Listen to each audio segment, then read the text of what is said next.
was 35 years ago this month that Hollywood lost a legend who brought his unique brand of martial arts and realism to moviegoers everywhere.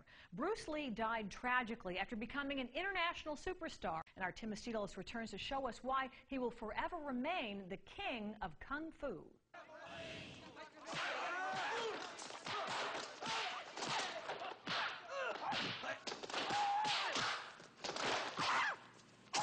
He was the first and without question the best martial arts superstar to ever grace the silver screen. Bruce Lee became a Hollywood legend with his unique combination of on-screen charisma, intensity, and authentic Kung Fu style.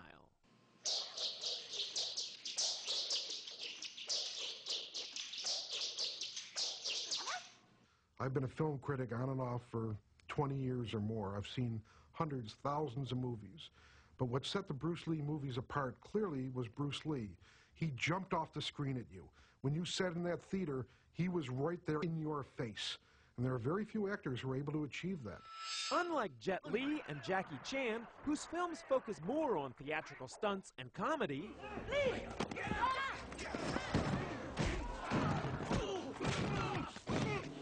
Where you been, Lee?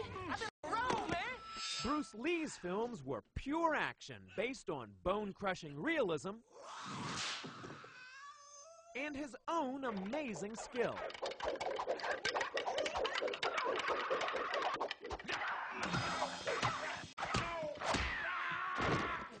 Lee began his acting career in his native Hong Kong as a child actor, performing in films that foreshadowed his adult career.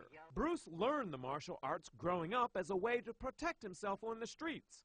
Later, in the 1960s, he moved to L.A. teaching Kung Fu to Hollywood celebrities with an eye on acting. Bruce, at that point in his life, had decided that he was going to make the film business his career rather than teaching martial arts on a mass basis. And so he tried to pursue the idea of getting roles in film and TV. This is no coincidence, Kato. That's what I was thinking. Now what? Shake down the room. Look for a lead. Any kind of lead. Lee's first big break was playing the role of Kato in the popular 60s TV show, The Green Hornet. Lee's passion and intensity not only came through in his fighting skills on film, but also in his developing acting ability as well. Like everyone else, you want to learn the way to win, but never to accept the way to lose. To accept defeat, to learn to die is to be liberated from it. So when tomorrow comes, you must free your ambitious mind and learn the art of dying. Bruce Lee's next career move should have been one of his biggest triumphs.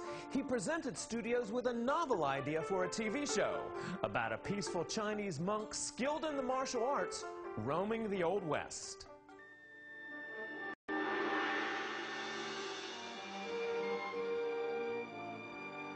Even when he conceived the idea of the Kung Fu series, had many planning discussions with the eventual producers of the Kung Fu series.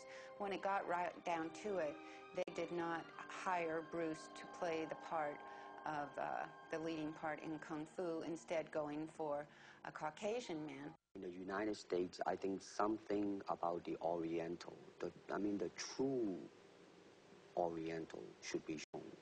Hollywood sure as heck hasn't. You better believe it, man. I mean, it's always that pigtail and bouncing around, chop, you know, with the eyes slant and all that. He had a number of roles in small pictures, but as far as really promoting his career as a leading man, had a lot of difficulty in America at that time.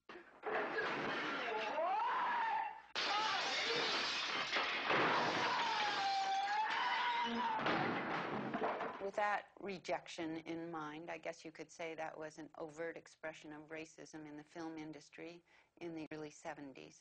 And at that time, we went to Hong Kong, Bruce having decided that if he couldn't make it in the American film industry through the front door, he would go to Hong Kong and come back in through the side door. It was in Hong Kong where Lee made a series of low-budget but highly successful Kung Fu films, usually centering on a sullen hero fighting to protect the oppressed. Now hear this. I shall accept punishment for the lives that I took. You just leave the school alone. Yeah, sure. But despite comical English dubbing, it was Lee's amazing kung fu skill that always stood out.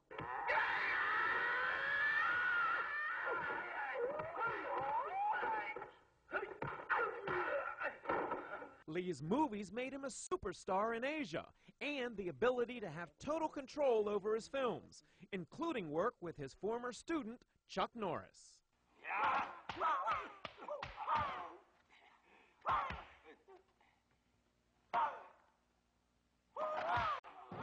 And he began work on another film co-starring another famous student, Kareem Abdul-Jabbar.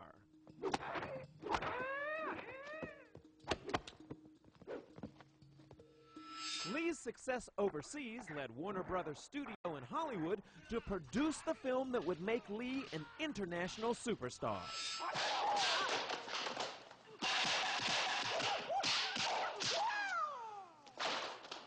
Tragically, Lee would never see his success in the U.S. In 1973, he died in his sleep from an allergic reaction to a pain medication, just 2 weeks before the U.S. premiere of Enter the Dragon.